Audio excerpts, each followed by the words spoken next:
Deal breakers, deal makers. Okay, before we get into the video, I just want to say I watched the whole video back, and this is actually a wish list rather than non-negotiable deal breakers and deal makers. Good morning. Okay, so on my video, Going for the Wrong People, I had a dating coach. Her name is Scarlett Francesca. Shout out to you, Scarlett.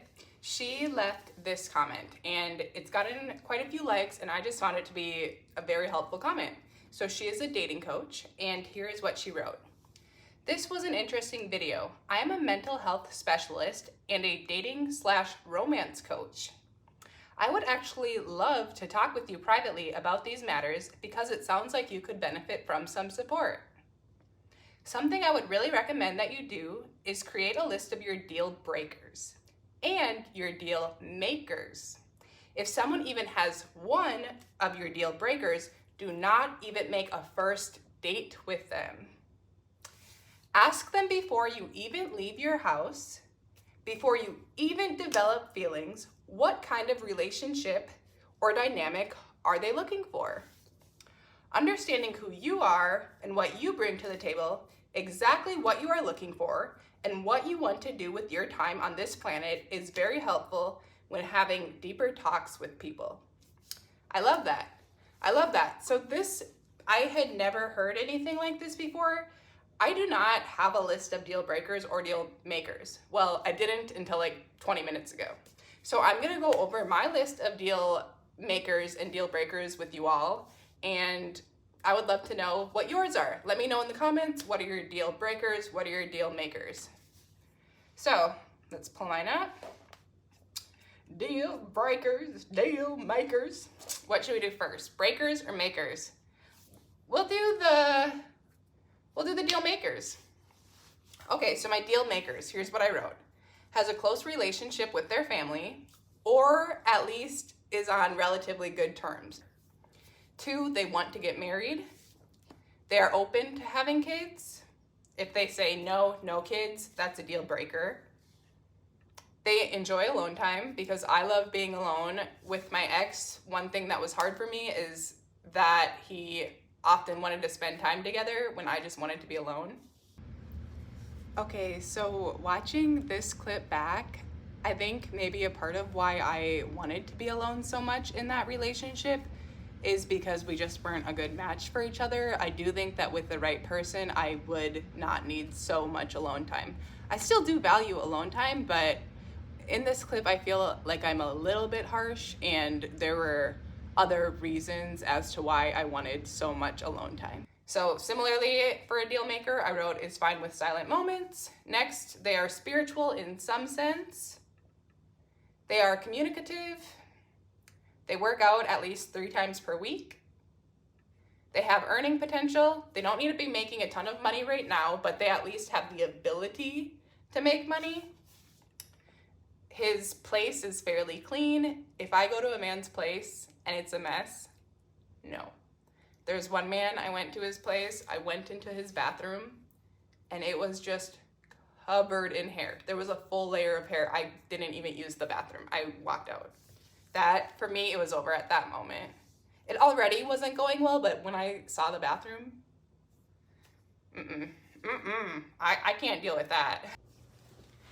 Okay, in this one, watching it back, I'm like, okay, girl, that's just a bit judgmental. The tone I say it in, that's not the person that I want to be. I think a better way to say this is just plain and simple. Hey, if a man's place is really dirty, I just know that our minds are in 2 different places. Leave it at that. I'm trying, y'all. I'm trying to improve. Okay. They are pursuing something that they are passionate about. That's really important to me. I think it's so important to be pursuing passions. And they are at least open to therapy. If I mention therapy to someone and they're like, oh, I would never do that, that's for losers, that's a deal breaker. Yeah, I really just love people that are willing to work on themselves. I mean, another deal maker is that I have initial physical attraction to them. I've been trying to go on dates with men where maybe, they're not my type. The physical attraction, they might be attractive, but they're not my type of physical attractive. I've been trying to go on dates with them and it doesn't work. It doesn't work. I wish it did. It doesn't make me feel good saying that, but it's true. All right, deal breakers. Here we go. They do not drink responsibly. If we go out and, they're wasted, hell no. Okay, this is another one where I watch it back and I'm like, oh my gosh, this just sounds so judgmental. I just want to say this in a nicer way. If they drink irresponsibly, it's just not for me. Leave it at that. They use hard drugs, for example, cocaine. No, we're past that. Here's another one where I would just like to give these people more grace and not sound so judgmental. I do think that people that, are constantly using hard drugs or getting wasted are probably going through a hard time, and I should be kind to that. They pressure me to have sex or be sexual. Be respectful of people. If they eat super fast food like McDonald's or Burger King, I just feel like a partner is an extension of me. You couldn't pay me to put McDonald's or Burger King in my body. You probably already know what I'm about to say. This just, again, comes off as judgmental. It's fine that I don't eat McDonald's or Burger King and that I'm looking for someone who does not eat that either. But, there are some people who eat it, and for them it's fine. I don't want to make people feel bad for eating McDonald's or Burger King. It's their life, not mine. And Again, I would like to give people more grace, and in the future, this is something I'm definitely going to work on after watching this video back. Okay, they drink a lot of high sugar drinks like pop. Yes, that is Minnesotan of me. I am Minnesotan. I say pop, but by pop I mean soda or Coke, whatever you want to call it. They talk crap about their exes, red flag.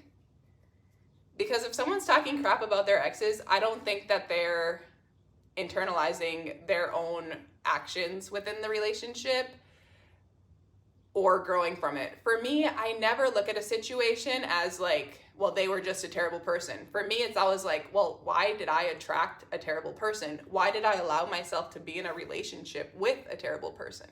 That's the question that I ask. Okay, a deal breaker, I'm not attracted to them.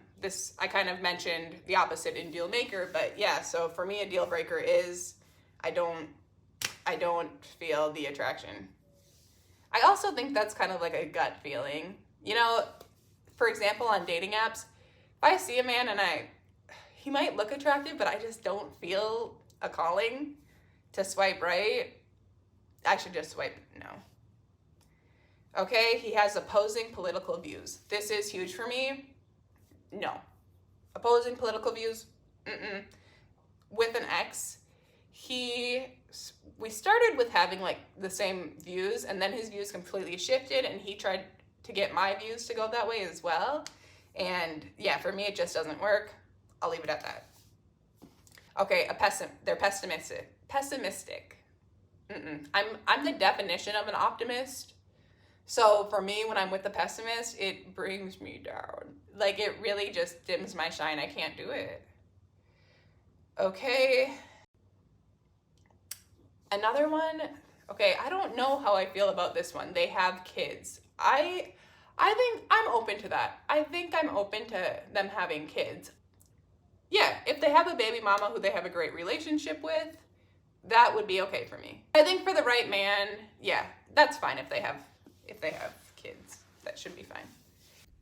Okay, I just thought of one more deal breaker. They hunt on a regular basis, but preferably they do not hunt at all. Okay, so those are my list. Let me know your thoughts. Let me know your list. And again, thank you to Scarlett. Yeah. And I will talk to y'all soon. Like, comment, subscribe, ring that notification bell. And have an amazing day. Love you all. And I will say, like, recording myself and watching the videos back, it really does lead to self-improvement. Even if you're not going to post online, I would recommend just recording yourself, giving a talk about something in a vulnerable way, and then watching it back just to see what you sound like. It's been so helpful for me, as you can see.